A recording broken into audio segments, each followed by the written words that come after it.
네, 하루의 경제 주식 마무리 경주마 새로운 한 주를 힘차게 열겠습니다. 오늘은 코스닥이 주인공이었습니다. 대장주 에코프로가 6%대 강세를 보인 가운데 지수는 이제 860선에 육박하게 됐습니다. 금리 인하와 또 2분기 실적 기대감 속에 썸머 랠리에 본격적으로 시동을 거는 걸까요? 오늘 월요일 경주마의 미들맨들을 만나서 자세한 이야기 나눠보시죠. 어서 나오십시오. 네, 안녕하세요. 안녕하십니까. 자, 오늘 코스피는 뭐 장중에 상승과 하락을 왔다 갔다 하긴 했지만 코스닥이 오늘은 아주 상대적으로 놀라운 강세를 보였습니다. 박 부장님, 네. 코스닥 이제 돌아온 겁니까? 어떻습니까? 좋은 거 먼저 말씀드릴까요? 안 좋은 거 먼저 말씀드릴까요? 좋은 거 먼저 말씀해 주십사 하고 부탁할 것 같지만 저는 나쁜 거 먼저 듣겠습니다. 일단 지금 상승 종목 수도 많고 그리고 2차 전지도 올랐고 종목별 확산도 일어났고 오 너무 좋아요. 근데 오늘 거래대금이 8조예요. 코스닥이. 우리가 바닥을 찍고 올라올 때는 거래까지 좀 강하게 붙여줘야지 네. 그것에 맞는 개인 투자자들 혹은 외국인 기관들이 소위 베팅이 들어갔다 얘기를 하거든요. 네. 그런데 베팅이 들어갔다고 말을 하기에는 작년에 우리 코스닥 거래대금 15조, 20조까지 갔던 거 기억하시잖아요. 거기에 아직까지 모자란 상황. 그러니까는 조금은 거래대금이 제 개인적으로 한 11조에서 12조 정도만 터져주면서 네. 2차 전지에 그 파실 분들은 파시고 사실 분들은 사실 이걸 매물을 소화한다 그러지 않습니까? 네. 소화하면서 강한 거래량이 나왔으면 어느 정도는 그래도 코스닥이 좀 무상향하지 않을까라는 생각을 좀 하는데 일단 오늘은 그래도 종목 확산이라는 측면에서는 굉장히 좋은 모습을 보였고요. 왜 그러냐면은 저희 경주만 시간에 저도 꽤 오래 출연하면서 가끔 이런 시장일 때 시장이 좋을 것 같다라고 말씀드린 적이 몇 번 있습니다. 그런데 네. 최근 6개월 동안 이런 말씀을 드린 적이 없거든요. 왜냐하면은 이런 패턴들이 나오지 않았기 때문에 그렇습니다. 무슨 얘기냐면 오르더라도 코스닥 시총 상위조 10개 이런 식으로 몇 개 오르고 나머지들은 두들겨 패는 이런 장이 바닥권에서 일어났었기 때문에 확산은 어렵다 그랬는데 오늘 같은 경우는 확산이 맞아요. 네. 여기저기서 많이 빠진 종목들도 조금씩 베팅도 들어오긴 하고요. 그러니까는 이런 측면에서는 괜찮지만 그 때마침 오늘 거래소 살짝 쉬었죠. 네. 그러니까는 요 코스닥에서 니치마켓에 거래를 해야 되겠다. 오케이. 그렇지만 저는 조금 더 확인을 해봐야 된다라고 개인적으로 생각하고 있습니다. 마지막까지 신중한 입장을 나타내긴 하셨지만 무언가 그래도 분위기가 바뀔 만한 씨앗들이 지금 뿌려져 가고 있는 빠진 거는 것보다는 훨씬 낫고요. 그리고 개별 종목 몇 개만 가는 것만도 몇 배나 더 낫습니다. 네. 그렇지만 저희가 이제 워낙 올해 코스닥 얼마나 힘들었습니까, 사실은. 그럼요. 그러니까는 조금은 우리의 갈증을 해소시켜 줄 만한 여러 가지 교집합 중에서 제가 보기 거래 하나는 부족했다. 이렇게만 좀 개인적으로 말씀드리고 싶습니다. 네. 코스닥 업종 각 차트에 매수 신호가 뜨고 있다. 이런 분석을 제시해 주시는 뭐 이런 시청자님도 계셨습니다. 뭔가 아직은 조금 정말 이게 확 열렸나라고 확신하기는 그렇지만 이제 바뀌어 가고 있다라는 좀 긍정적인 신호를 갖고 계속해서 이야기를 나눠보도록 하겠습니다. 박 팀장님. 네. 외국에서도 금리 인하를 기대할 만한 어떤 시장 환경들, 매크로 환경들이 만들어져 가고 있는 것 같기는 합니다. 예, 맞습니다. 지금 제가 좀 말씀드리고 싶었던 게 뭐냐면 사실 지난 미국 시장을 좀 보게 되면은 빅테크 기업들의 쏠림 현상이 좀 있었잖아요. 네. 네, 그런 빅테크 기업들의 쏠림 현상이 있었고 그 외에 러셀 2000 지수, 특히나 중소형 기술주들이 큰 괴리율을 보이게 되면서 네. 그 수급 자체가 여전히 AI 트렌드를 지속적으로 좀 따라가는 모습. 그리고 러셀 2000 지수, 그러니까 중소형 기술주들이 좋지 않은 그런 모습은 당연히 이머징 국가 자체도 좋지 않은 그런 흐름을 좀 보였었는데 네. 최근에 금리 인하에 대한 시기가 조금씩 다가온다라는 그런 시그널이 조금씩 나오고 있는 상황입니다. 물론 제가 뒤에 가서도 말씀드리겠지만 이제 이번 주가 되면 파월 의장의 상원 증언 또는 하원 증언이 있는 그런 상황에서 네. 여러 가지 뭐 통화 정책에 대한 이야기들 나오고 있는 기대감이 좀 있는 상황이죠. 하지만 최근에 약간의 비둘기파적인 이야기가 조금씩 시장에서 좀 나오고 있다 보니까 이런 금리 인하 시기에 대해서 약간의 외국인들이 특히나 한국의 시장을 조금은 되돌리는 그러한 어떤 방향으로 좀 보고 있지 않나 이런 생각이 좀 들고 있고요. 물론 지금 여전히 미국 같은 경우에는 빅테크 위주로 상승 랠리를 좀 펼치고 있습니다. 네. 네, 그래서 사상 최고치를 지속적으로 찍고 있긴 하지만은 지금의 큰 괴리율을 보이고 있는 빅테크들과 그 외의 나머지 기업들의 어떤 좁히는 그 구간에서 한국도 이머징 국가의 어떤 지수적인 부분에서 조금은 외국인들의 수급이 좀 들어오지 않을까 저는 이렇게 좀 보고 있고요. 그리고 지난 많은 이제 계절성을 좀 봤을 때 7월 달에 첫 번째 주와 두 번째 주가 가장 좋았습니다. 수익률이. 네. 예, 그래서 이러한 부분도 사실은 전반적인 글로벌 시장에 약간의 훈풍으로 녹아들지 않나 이렇게 보고 있습니다. 네. 해외 특히 이제 미국 같은 경우도 오르긴 계속 오르는데 오르는 이유가 달라지고 있고 오르는 주변 배경들의 어떤 색깔이 달라지고 있다는 점. 우리 증시에도 이게 분명히 긍정적으로 작용할 여지가 크다라는 점도 짚어보게 되겠고요. 외국인 매수세 아주 괜찮지 않습니까? 특히 상반기에도 뭐 기록적인 외국인 매수세가 있었고 수급적으로는 어쨌든 외국인이 주도권을 쥐고 계속 끌고 가는 장세가 계속되고 있다 이렇게 봐도 되겠죠? 뭐 한국 시장은 어차피 외국인들이 지수를 만드는 그런 시장입니다. 아직까지는 우리가 뭐 이 부분을 부정할 수 없는 것 같고요. 네. 지난주에 삼성전자 실적 발표 전후해서 우리나라 외국인들의 선물 매수, 특히나 선물 매수가 정말 강력하게 들어왔습니다. 정말 짧은 기간 안에 좀 많이 들어오고 있는 부분들이고요. 지금 선물도 상반기에 현물도 사실 계속적으로 많이 들어왔었는데 2분기 시작하자마자 이제 7월 달 들어오자마자 굉장히 많은 부분에서 현물 매수세가 많이 들어왔습니다. 네. 그러니까 사실 이 환율에 또는 이 한국이라고 하는 사실 우리나라 투자자들은 한국 시장 되게 어렵다라고 하는데 그 난이도 높은 시장에 이 높은 환율에 또는 이 실적에 외국인들이 배팅 들어왔다는 거는 뭐 배팅이라고 볼 수도 있을 것 같은데 네. 확신이라고 보거든요. 이제 여기서 외국인들이 뭐 주식 차익으로도 수익을 내면 좋겠지만 환율 부분에서 기대하는 부분들이 사실 많이 큽니다. 네. 근데 지금 1,300 후반이고 하반기에 이제 환율이 좀 떨어진다라는 이제 미국이 금리 인하를 해서 이제 원달러 환율이 좀 하락한다라고 하면 정말 양쪽에서 먹을 수 있고 또 거기다가 이제 선물에 좀 그 매매 차익까지도 한다라고 하면 좀 안타깝지만 진짜 우리나라 주식시장이 너무 외국인들 놀이터가 되는 거 아닌가 그 생각은 사실 듭니다. 근데 우리가 이 부분을 인정하고 너무 짜증나서 국내 주식시장을 떠난다라고 하면 어쩔 수 없지만 그렇다고 우리가 아예 주식을 안 해버리면 뭐 그냥 우리 신경 안 쓰겠지만 어차피 우리 이 방송을 보시는 분들은 국내 주식 투자를 하고 계시는 분들이니까 보고 계실 건데 네. 그렇다고 하면 철저하게 외국인들의 매매 패턴이라던가 동향들을 이용을 해가지고 우리가 수익을 낼 필요가 있다라고 생각을 합니다. 네. 준비된 자료 하나 띄워주시면 예. 제가 이제 주로 참고해서 가끔 이제 간혹 말씀으로 드렸던 내용인데요. 그러니까 외국인들의 선물 매매 동향입니다. 만기일마다 36912가 만기잖아요. 이게 초록색 선이 코스피인 거고요. 네, 코스피 지수고요. 주황색 선이 아마 이제 외국인들의 선물 계약 누적인데 계속 누적이 아니라 36912마다 이제 갱신을 해서 네. 시작한 거죠. 근데 작년 이제 이 차트를 조금 더 길게 시계를 놓고 보면 작년 공매도가 시작됐던 11월 이전에는 그 선물의 변동성이 굉장히 약해요. 예. 근데 지금 보시면 작년 하반기 이후부터 올해까지 보면 상단이 5만 계약, 하단이 5만 계약 정도입니다. 그러니까 5만 계약 플러스 순매수, 5만 계약 순매도인 거죠. 근데 지금 보면 이게 뭐 사실 골든 크로스가 됐다 그래서 뭐 큰 의미가 있는 건 아니고 그냥 그 궤만 같이 보시면 되는데요. 흐름만. 네. 지금 3만 8천 계약까지 올라왔습니다. 네, 지난주에 사실 한 18,000 계약 크게 들어오면서 지금 3만 개 후반까지 왔고요. 쉽게 말하면 지금 다음 주나 여기서 한 번 더 외국인들이 만 계약 이상 세게 들어오면 이제 선물 외국인들이 계속 해왔던 5만 계약 거의 고점까지 오는 거죠. 그러니까 사실 다음 주 정도 되면 이제 외국인들이 조금 수급이 조금 슬로우하게 팔지만 않는다라고 하면 슬로우하게 갈 수는 있다라는 거죠. 그러니까 이제 오늘 세게 코스닥들이 올라온 것도 사실 이 부분도 좀 영향이 있다라고 생각을 합니다. 그러니까 외국인들이 선물 어제 지난주에 삼성전자, 하이닉스 엄청 많이 사고 코스피 확 질러놓은 상태다 보니까 이제는 한국 주식 살려고 하면 뭐 살까? 봤을 때 이제 코스닥이 싸 보인 종목들이 사실 생각이 난 거죠. 근데 지금 보면 선택받은 종목들만 사실 오릅니다.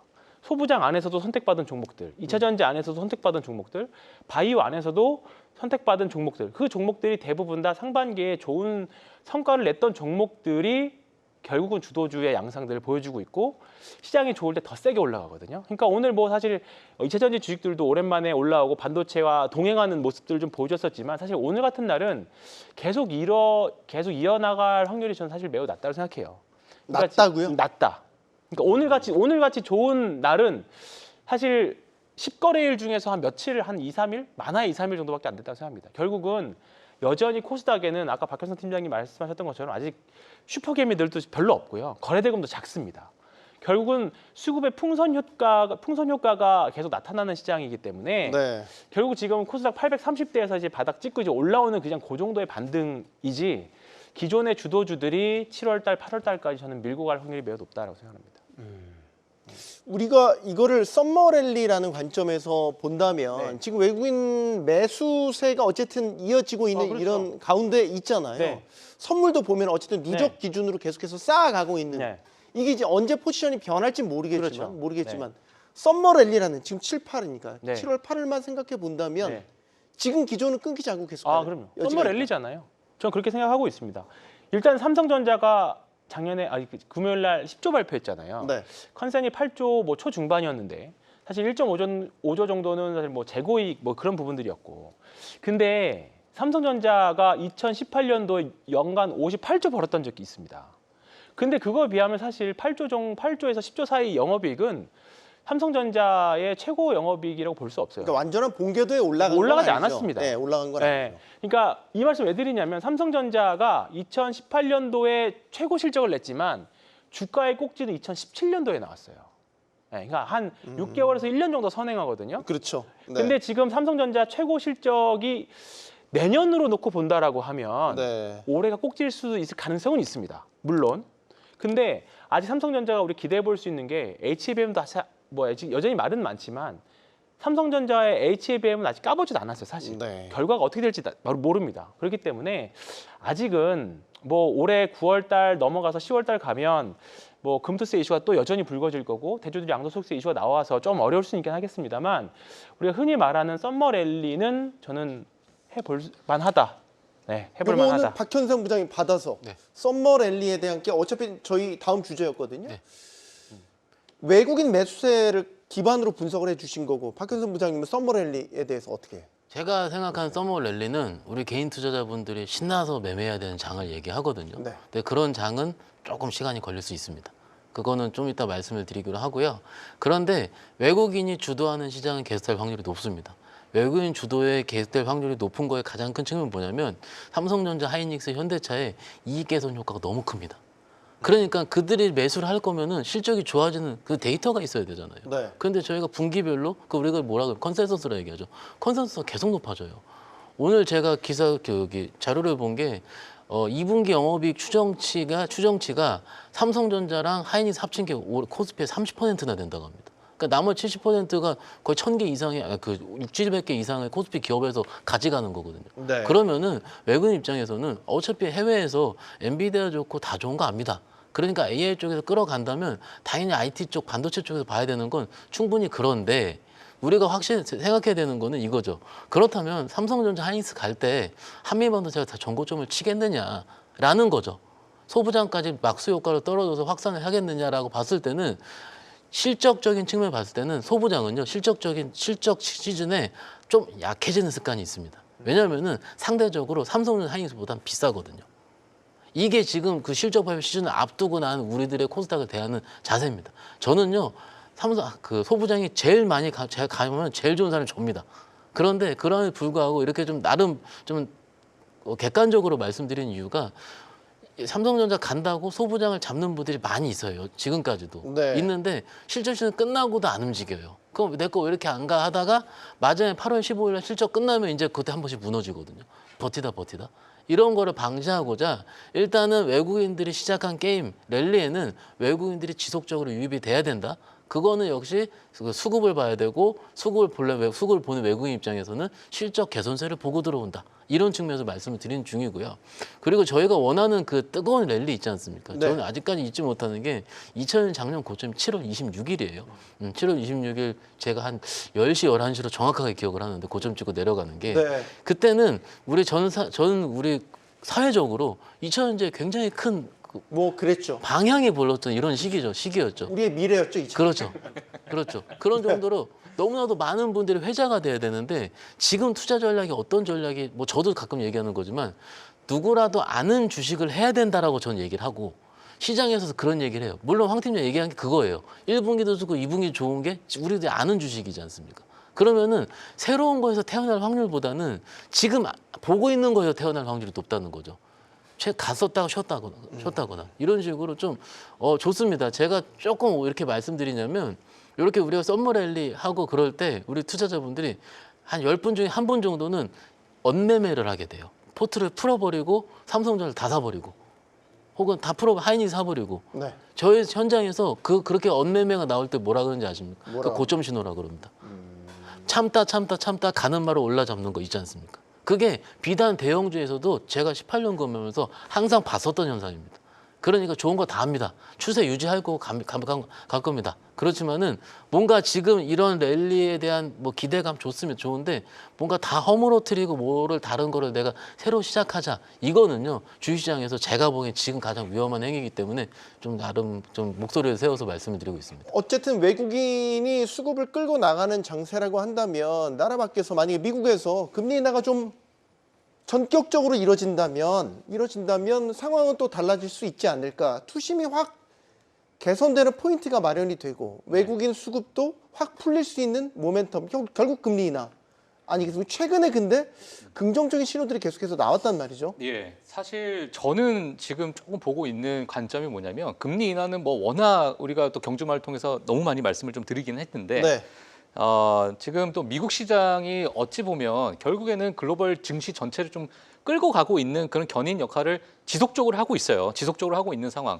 그리고 최근에 들어가지고 2차 전지에 관련돼서 국내에 2차 전지 종목들도 반등을 보인 이유 중에 하나가 또 테슬라가 지난 뭐 7거래일, 8거래일 동안에 올해에 있었던 그 하락폭 거의 40% 가까운 그 하락을 한 번에 다 메꿨습니다. 네. 예, 그래서 올해 상승률이 1% 플러스예요, 현재 지금. 예, 그러다 보니까 이거는 지금 과거 미국 역사상 그렇게 큰 빅테크가 이렇게 단기간에 이걸 회복하는 그러한 부분은 정말 본 적이 없었다. 이러한 이야기를 나올 정도로 많은 이제 월가에서 많이 회자가 되고 있는 그런 상황인데 물론 이러한 미국의 이러한 테슬라가 또 회복을 하고 있고요. 애플도 회복을 하고 있는 모습을 보이다 보니까 이런 부분에서 지금 미국의 어떤 분위기가 바뀌고 있는 모습 그 부분도 결국에는 지금 우리나라 국내 증시까지도 약간의 하루아침에 그냥 분위기가 바뀌어지는 그런 모습을 연결해서 지금 볼 수 있다라고 좀 보여지고 있고요. 그래서 보다 보니까 지금은 사실 우리가 좀 키워드로 갖고 갈 게 뭐냐면 이번에 2분기 실적 발표가 있어요. 물론 금리 인하에 대한 부분도 너무너무 중요하지만 이제 이번 주부터 시작을 해서 이번 주 금요일부터 이제 금융주가 시작됩니다. 네. 2분기 실적 발표가 이제 시작될 텐데 결국에는 실적에 관련된 부분을 우리가 다시 봐야 되는 그런 시점 그리고 어떠한 기업들이 회복을 하고 있는가 네, 그러한 부분에서 우리가 좀 실적적인 관점으로 우리가 지켜봐야 그 부분이 결국에는 국내 시장까지 뭐 전반적으로 글로벌 증시를 한꺼번에 좀 볼 수 있는 그런 여력이 되지 않을까 이렇게 보고 있습니다. 네. 예. 투심이라는 관점에서 본다면 이번 주에 발표하는 게 CPI가 네. 또 있는 거고 지난주에 이제 고용 수치 나왔는데 뭐 비농업 부문 고용 숫자는 시장 예상치보다 많긴 했지만 실업률이 또 높게 그렇죠. 나왔단 말이죠. 이 해석하기가 반반 딱 같아요. 반반 같아서 이번 주 CPI가 더 주목이 될 것 같은데 이거는 박 부장님 의견 듣고 그다음에 박종훈 팀장님도 같이 한번 이야기 일단 들어보겠습니다. 저 CPI 발표 전에 제가 꼭 보는 지표가 있습니다. 뭡니까? 유가요. 아, 유가. 네, 유가는 최근에 좀 오르고 있거든요.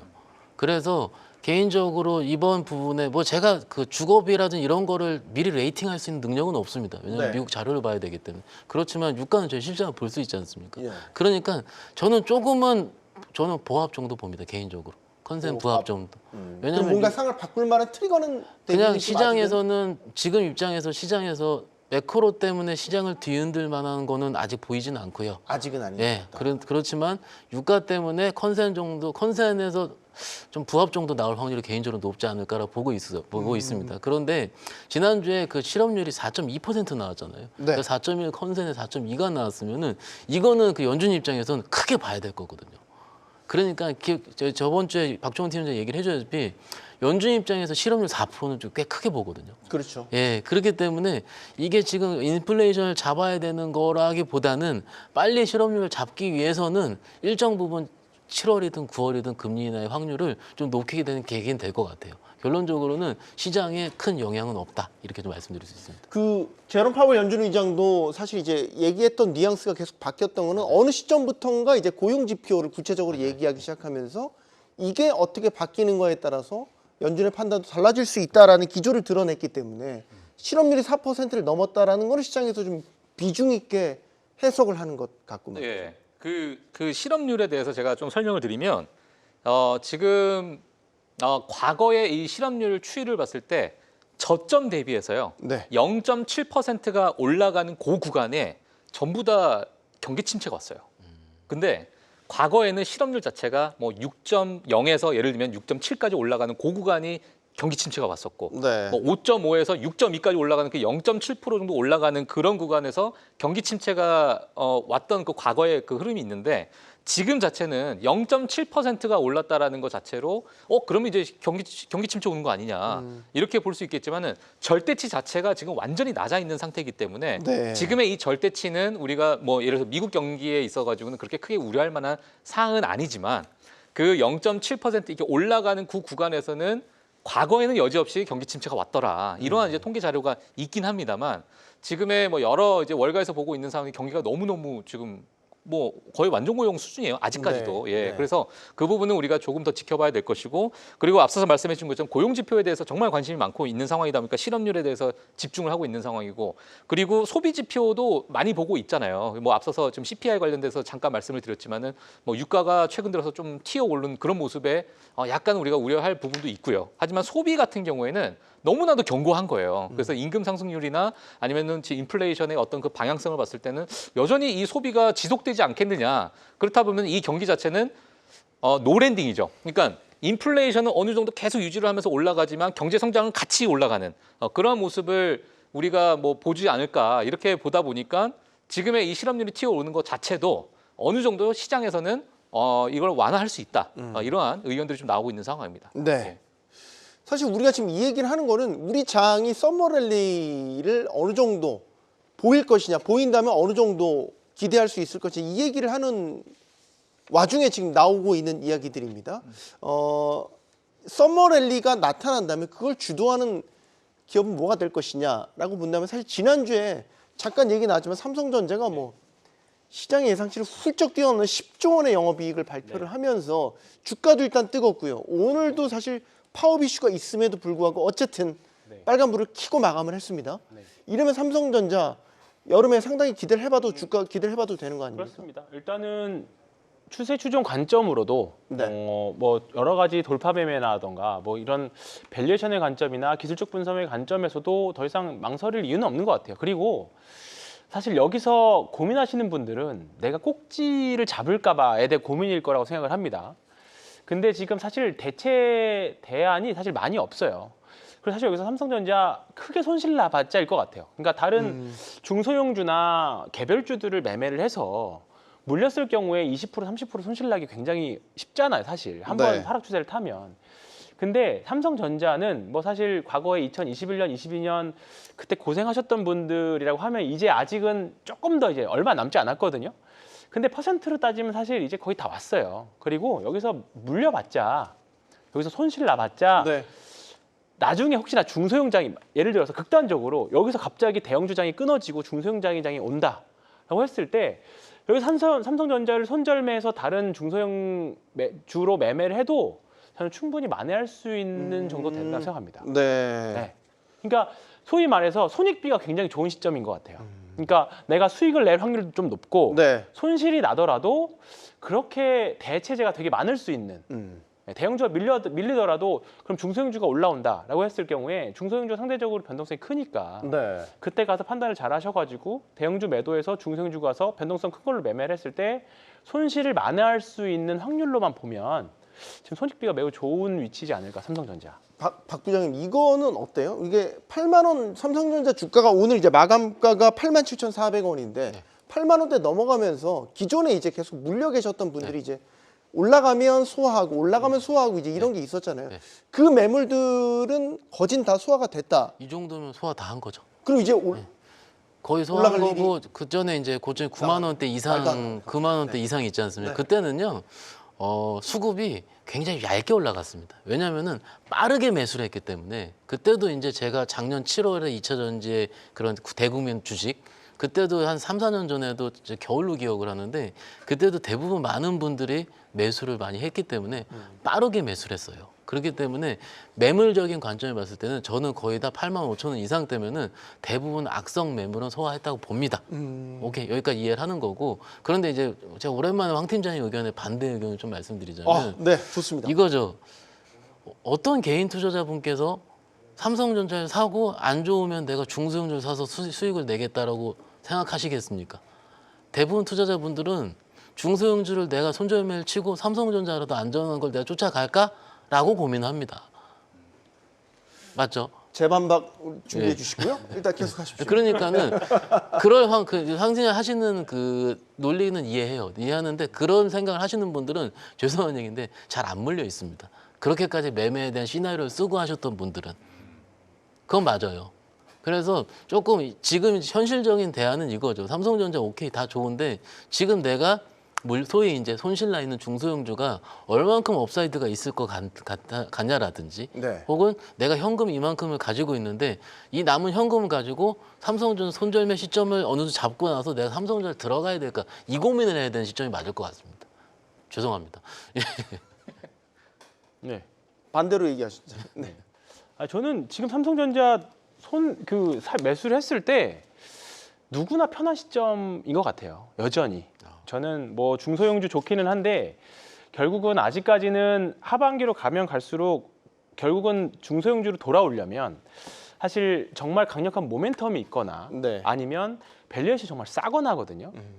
근데 또는 수급이 오는 이유는 다시 이 두 가지 조건이 만족해야 두 가지 중에 하나라도 만족을 해야 오겠죠. 근데 미국도 마찬가지고 우리나라도 마찬가지고 일단은 밸류에이션이나 실적 측면에서 아직까지는 대형주의 매력도가 사실 너무 높은 편이에요. 미국도 마찬가지인 거잖아요. 쏠림 현상이 너무 심하고. 그러니까 이 부분들이 해소가 돼야 중소형주 단으로 올 거기 때문에 지금 여기서 만약에 삼성전자가 일단은 우리가 가장 좋은 시나리오는 이거예요. 삼성전자 포함해서 대형주가 쉬었을 경우에 대형주들은 거의 그 자리에서 가만히 있고 네. 그 수급이 빠져서 일시적으로 매수가 끊긴 수급이 중소형주로 와서 이렇게 올라와야 되는데 과연 그럴 수 있을까? 그러려면 코스피, 코스닥 모두 밸류에이션이나 수급적인 그 실적적인 측면의 매력도가 다 같이 있어야 됩니다. 근데 지금 중소형주들은 너무 극과 극으로 갈려져 있는 상태예요. 특히나 지수 단으로 보면 더더욱 저는 그런 것 같고요. 그래서 지금 일단은 뭐 예를 들어 소부장 안에서도 사실 지금 H에벤과 관련된 종목들을 보면 어떤 종목들은 계속 신고가를 가지만 어떤 종목들은 여전히 바닥에서 박박 기고 있는 종목들도 많이 있거든요. 그러니까 이런 종목들에 대해서 어떻게 내가 리밸런싱을 할 것인가에 대한 고민을 굉장히 많이 해보셔야 됩니다. 근데 그게 올해 안에 실적 개선이 확실히 보이는가? 나만 아는 내가 이 종목을 들고 있는 이유가 나만 아는 아이디어인가? 남들도 아는 아이디어인가? 그거를 고민을 많이 하셔야 될 거라고 생각합니다. 그거에 대한 확신이 없다면 중소형주로 갈아탈 이유가 타이밍은 없죠. 네, 그냥 아니네요. 삼성전자 가져가는 게 제일 편한 거죠. 하이닉스나. 뭐 그렇게 하셔도 됩니다. 싸움 구경이 제일 재밌습니다. 네. 예. 아무튼 뭐 그렇습니다. 삼성전자만 있는 게 아니죠. 네. 왜 삼성전자만 있습니까? 하이닉스도 이제 실적 발표하고 LG전자도 사실 같은 날 되게 좋은 호실적, 2분기 호실적 내놨고 뭐 현대차나 기아 같이 뭐 시총 상위주들 2분기 실적 괜찮을 것 같습니다. 호실적이 예상되고 있단 말이죠. 예. 2분기 어느덧 전반적으로 기대감은 괜찮은 것 같아요. 예, 지금 뭐 사실 뭐 앞서서 뭐 삼성전자, LG전자에 대한 호실적이 발표가 됐는데 시장에서 저는 좀 개인적으로 조금 더 힘을 줬으면 하는 바람이 좀 있었는데 네. 예, 뭐 상대적으로 그런 부분에 대해서 약간은 아쉬운 부분이 좀 있었고요. 사실 아직까지도 앞서서 제가 말씀을 드린 것처럼 여러 가지 그 글로벌 증시에 관련된 이야기들이 뭐 좀 나오다 보니까 이 회복에 관련된 이 키워드가 여전히 뭐 미국 아니면 한국 다 이런 부분에 대해서 아마 핵심적인 부분이 될 것 같고요. 네. 이러다 보니까 정말 숫자로 찍히는 그런 부분에 대한 집중이 좀 많아질 것 같다. 자, 그래서 저는 뭐 사실 국내 같은 경우에도 앞서 말씀하신 것처럼 이 대형주들 특히나 실적 개선이 도드라지게 그러한 기업들 위주로 저는 수급을 먼저 일단 치고 들어가지 않을까라는 생각이 들고 있고 그것도 마찬가지로 미국 증시도 마찬가지로 같은 결로서 이번 이제 7월이 되면서 이제 실적 발표 기간이니까 네. 이 기간 때 뭐 같은 흐름을 좀 보여줄 것으로 보여집니다. 네, 우리 시청자님께서 좀 더 치열하게 싸워달라라고 주문을 하셨습니다. 마음에 염두에 두시고요. LG에너지솔루션 오늘 실적 내놨는데 이거 어떻게 봐야 되겠습니까? 기대치를 밑돌았습니다. 논란의 거리가 시작될 것 같습니다. 네, 제가 일부러 예. LG에너지솔루션 논란의 LG에너지솔루션 박 부장님 성공에 들어가 주십시오. 네, 주가가 바닥을 찍을 때는 여러 가지 패턴들이 나타나게 됩니다. 네. 그런데 시장에서 말씀하신 것처럼 시장에서 알아야 되는 거죠. 그러니까 LG 엔솔은 다 아는 주식이지 않습니까? 네. 오늘 엔솔이 실적 발표를 했어요. 컨센보다 한참 밑에 수치가 나왔어요. 물론 오늘 장중에 올랐다가 꼬리 달고 뭐 소폭 플러스로 끝나긴 했지만 정말로 시장에서 안 좋게 봤을 때는 오늘 마이너스가 심하게 났을 겁니다. 그런데 그럼에도 불구하고 일부 베팅이 들어오는 분들이 계시다면 아마도 일부 세력, 일부 메이저 투자자들 입장에서는 2차전지 입장에서는 바닥을 찍은 것 같다라고 아마 생각을 할 겁니다. 네. 안 좋을 때는 정말로 더 많이 빠지거든요. 근데 엔솔이 2000년 처음 시작을 했어요. 그런데 작년과 주가 올해를 비교할 때 가장 많이 박여진 주식 딱 하나입니다. 해외에서는 테슬라잖아요. 그런데 우리만 못 쫓아갔어요. 네, 어떻게 보면. 그렇죠. 물론 테슬라는 ESS 쪽 최근에 그거 좀 이따 말씀드리긴 하겠지만 일단 테슬라라는 입지정적인 거를 우리가 안 따라할 수는 없습니다. 그런데 2차전지 주식의 특징이 뭐냐면 우리 개인 투자자분들이 좋아한다는 특징이 있거든요. 그러면 만약에 여기서 바닥권을 좀 어느 정도 외국인 기관이 좀 바닥권을 시그널 내보인다면은 같이 살 거예요. 에코프로 그룹주들이 작년에 바닥 찍고 올라올 때 왜 변동성이 컸냐면은요. 올라올 때 같이 샀기 때문에 그렇습니다. 외인, 기관, 개인까지 같이 매수가 들어오고 좋아하는 주식이니까는. 아마도 바닥 찍은 시그널 나오면 그럴 매수가 7월 달에도 한번 나올 확률이 높습니다. 전제는 테슬라가 가져야 됩니다. 그렇기 때문에 저는 엔솔 보면서 그런 생각을 했고요. 실적을 좀 열어보면은 여전히 우리가 알고 있는 IRA 크레딧, AMPC라 얘기를 하죠. 그쪽 부분이 굉장히 좀 크고 나머지 업황적인 측면에서는 좋지 않고요. 또 더 열어보면 이거죠. 하반기 엔솔이라는 2차 전지의 주식의 포인트는 뭐죠? 우리 수십 번 얘기했지 않습니까? GM이라든지 기아 EV3 같은 중저가형 모델의 판매 수치가 잘 나와야 된다. 이거지 않겠습니까? 네. 그런데 이거는요. 6월 달 거 봤더니 잘 안 나왔더라고요. 6월 달 거도 역시 GM 것도. 그래서 아직까지 유의미하게 개선되고 있지는 않습니다. 저도 압니다. 그런데 항상 현장에서 봤을 때 꼭 이렇게 다 안 좋을 때 실적 발표하고 매수 들어올 때 그리고 한 7월 달 데이터 열어보니까 좋아졌고 이런 식으로 바닥을 찍는 경우 좀 많이 봤었어요.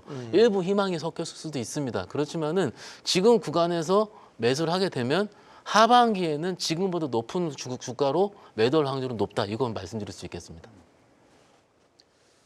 아직 아니네요. 네. 박 부장님, 그러니까 얘기를 종합을 해본다면 아직 바닥 심리, 보는 뷰에 바닥 따라 다를 수가 있죠. 신호라고 오늘 어쨌든 에코프로 6%대 네. 강세였고 실적 발표마다 한 종목씩 개화가 될 거예요. 지금 다음 남은 게 이제 LG화학부터 시작해가지고 네. 여러 종목들이 남아 있지 않습니까? 그래서 예. 시장은 항상 이게 적응의 동물이거든요. 그래서 앞으로 실적 추이를 볼 필요가 있습니다. 황 팀장님. 뭐 비슷한 의견인데요. 뭐 저는 되게 엄청 다를 줄 알았는데 네. 그 지금 일단은 한 1년에서 1년 반 정도, 한 1년 됐네요. 1년. 작년 이제 8월 중순에 에코프로가 MSCI에 편입되면서 이제 9월부터 조금 이제 쉬기 시작해서 지금까지 온 건데요. 주가가 내리니까 마치 기다렸다는데 지금 뭐 캐즘이라는 단어도 나오고 수요 감소 갑자기 나왔죠. 근데 최근에 내려오면서 사실 밸류에이션에 대한 그 부담은 사실 많이 해결이 된 상태이긴 합니다. 네. 근데 이제 싸졌다 그래서 무조건 주가가 오르는 건 아니니까. 왜냐하면 주식은 결국은 우리가 모든 주식을 다 살 수는 없어요. 결국은 그 당시 그 시기에 시대 정신을 가지고 있는 섹터, 오랜만에 단어를 씁니다. 시대 정신. 그 섹터가 결국 시장의 주도주가 되는 거예요. 근데 지금은 결국은 아직까지는 AI 또는 바이오가 시장에서는 더 매력적인 sek터와 종목들이 더 많다라는 게 더 사실 핵심인 거예요. 그래서 오늘 사실 LG 에너지솔루션 저도 실적 안 좋게 나왔는데 외국인들이 사실 많이 들어왔잖아요. 네. 그렇게 되면 외국인 투자자들 중에서도 분명히 바이 더 딥을 외치는 투자자들도 있을 거고 또 누군가는 저처럼 추세 이제 정말 바닥이 확인이 되고 업황 자체가 턴하는 걸 보고 들어오는 투자자들이 있을 겁니다. 이거는 지극히 맞다 틀리다의 개념이 아니라 성향 스타일의 문제인 것 같아요. 우리가 삼성전자, 하이닉스 고르는 것처럼 나는 싸게 사서 기다리는 게 편한 사람이야 라고 하시는 분들은 지금 사면 너무 좋겠죠. 물론 미래에 대한 성장성도 있고 다만 만약에 그 싼 구간이 생각보다 길어지고 또는 다른 섹터가 2차전지보다 훨씬 더 세게 갔을 경우에 거기서 오는 상대적인 박탈감은 내가 기회비용으로 견뎌내야 되는 구간인 거죠. 근데 나는 그거 싫고 지금 가장 핫한 거 갖다가 더 바닥이 업황이 좋고 조금 더 비싸게 주더라도 프리미엄을 주더라도 업황 턴하는 거 보고 들어가겠다라고 하는 사람들은 조금 더 나중에 산다는 거죠. 이 부분이 아직 갈리기 때문에 2차 전지가 저는 수급이 왔다 갔다 한다고 봐요. 네. 이 두 가지 투자자들이 같이 합치가 될 때 분명히 또 다른 시세가 날 거거든요.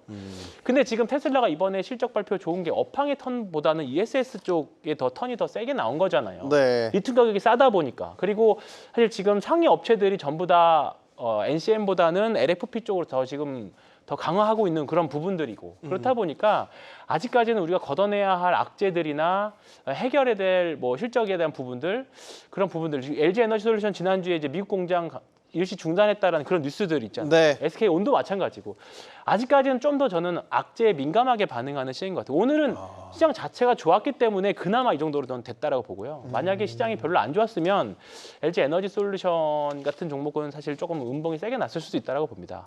우리 2차 전지주들이 가야 되는 여러 이제 조건, 그러니까 갈 수 있는 여러 전지 조건이 박현상 부장님 얘기하신 테슬라가 한다는 거. 테슬라 뜨겁잖아요. 네. 테슬라 지금 미국에서 네. 난리 났죠. 올 초에 부진했던 거 다 지금 뒤엎었잖아요. 맞아요. 네. 예. 그 이후 배경을 살펴본다라고 한다면은 일단 인도량에 대한 희망적인 부분을 이야기할 수 있는 것이고 8월에 로보택시부터 FSD에 대한 기대감까지 반영됐다. 그럼 이건 우리 2차 전지에도 청신호라고 볼 수 있는 거 아니에요?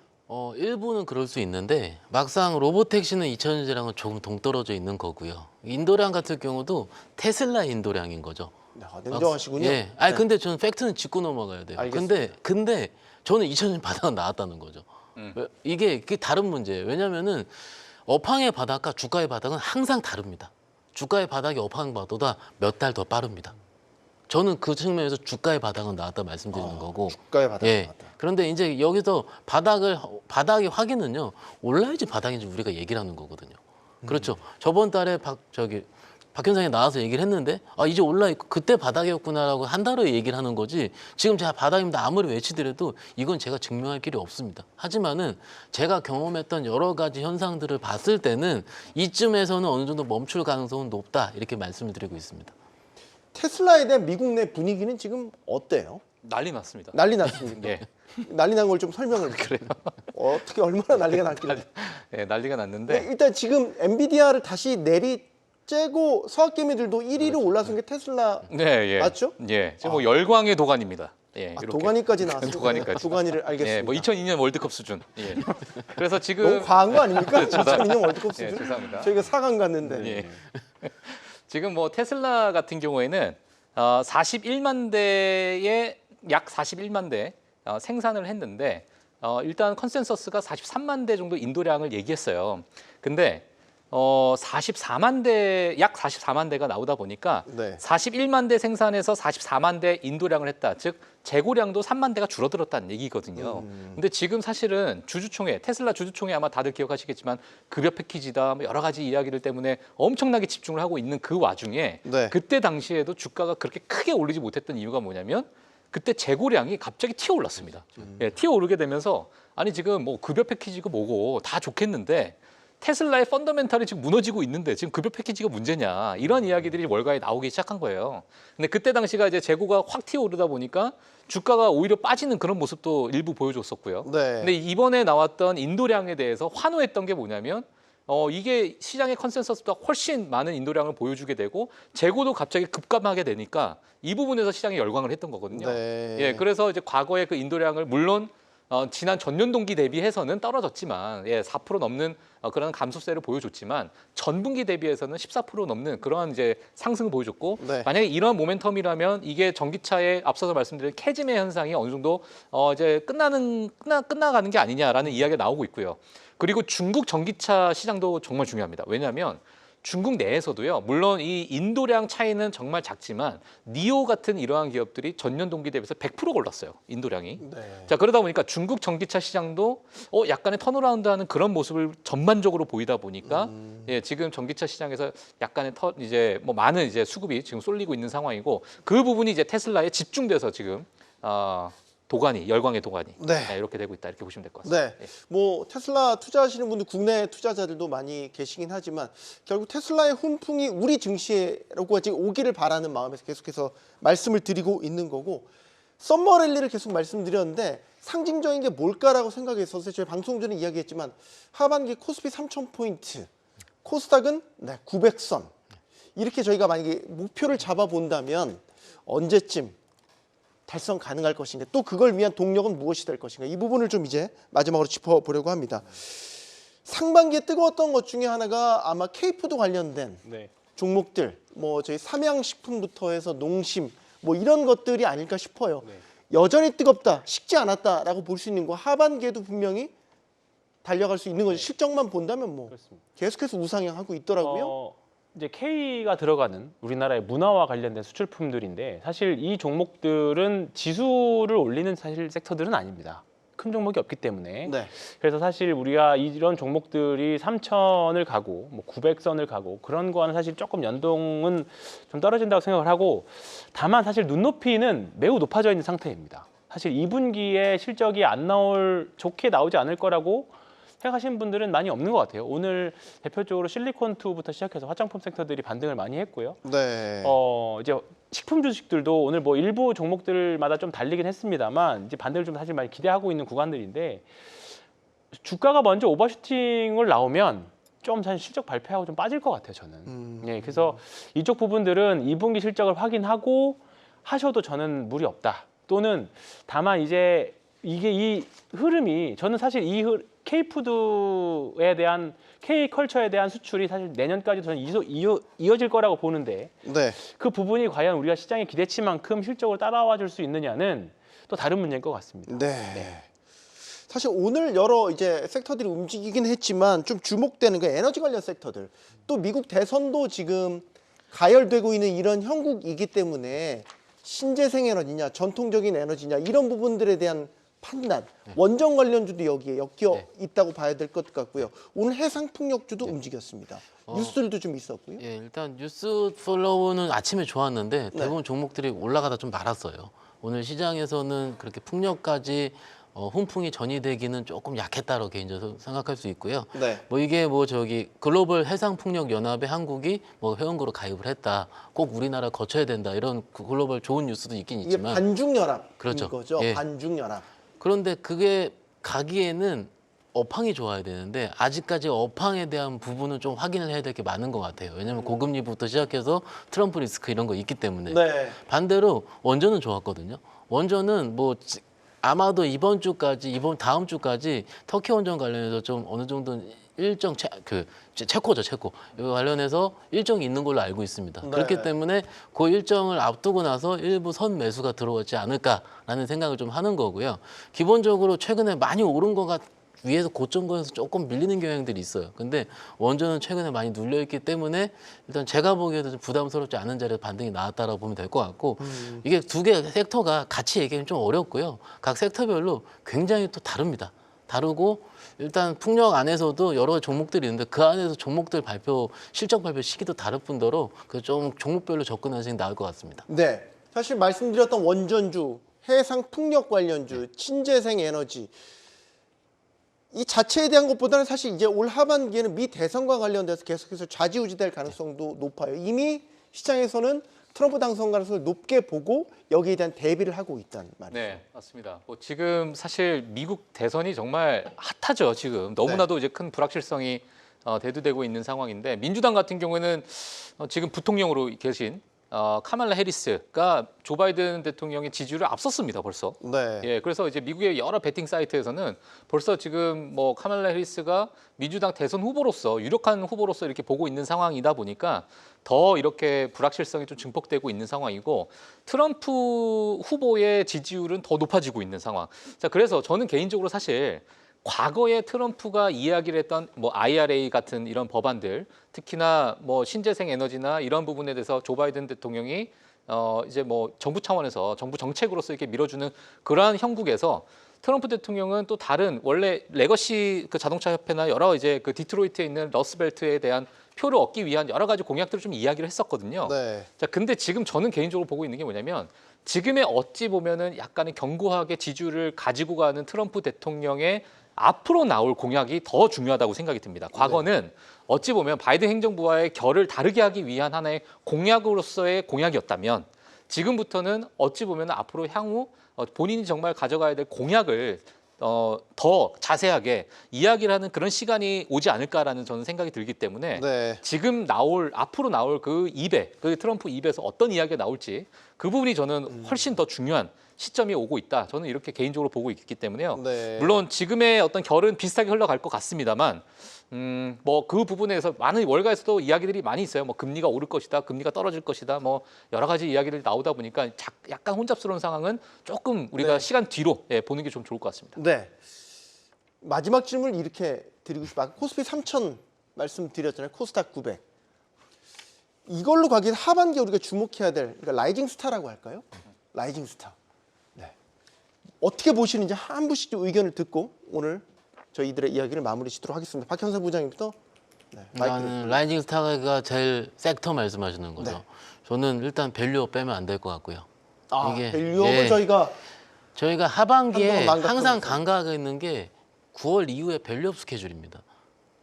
지수가요. 저희 밸류업 관련주들은 삼성전자도 밸류업이 될 수 있고요.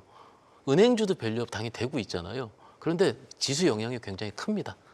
그래서 지수가 상승하기 위해서는 밸류업이 돼야 되고 그 중간에 최근에 논의가 많이 되고 있지 않습니까? 뭐 상법 개정부터 시작. 그거는 우리 높으신 분들께서 다 알아서 할 일이고 네. 저희는 시장에서 일어날 일을 앞으로 일어날 일을 예상을 해서 그쪽으로 예상하는 거가 맞다면은 저는 밸류업 빼면 안 된다. 그리고 지지난주에는 제가 같은 질문에 방산까지 같이 말씀을 드렸잖아요. 네. 그래서 이 두 섹터는 뭐 유심히 보셔도 제가 보기엔 괜찮을 것 같습니다. 네.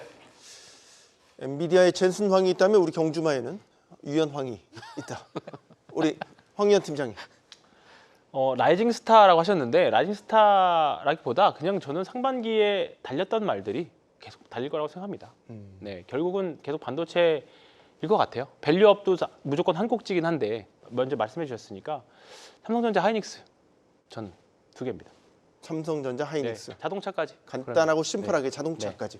박 팀장님. 네, 저는 완전히 또 다른 결로 말씀을 드릴 것 같은데 네. 저는 이제 금리 인상이 좀 다가올수록 중소형 성장주들이 다시 바닥을 찍고 상대적인 아웃퍼폼을 보일 수 있을 것 같다. 저는 이렇게 보고 있고요. 물론 지금 뭐 빅테크들이 랠리를 이어갈 수도 있고 머무를 수도 있겠지만은 그 상대적인 어떤 상승률은 중소형 성장주들 아직은 보지 못했던 그런 어떤 종목군에서 나올 가능성이 좀 크다. 저는 그렇게 보고 있습니다. 알겠습니다. 자, 하반기 경주마의 빅 이벤트 여러분을 찾아간다는 소식 또 전해드리겠습니다. 자, 저희 경주마를 직접 만나 보실 수 있는 기회가 되겠습니다. 오늘 13일 경주마 오프라인 공개 방송 예정돼 있습니다. 경제, 증시 최정의 전문가들 무려 3부에 걸쳐서 여러분에게 속 시원한 진단과 해법을 제시해 드릴 예정이니까요. 꼭 많이 참석해 주시길 바라겠습니다. 오늘 장도 수고 많으셨습니다. 경주마였습니다.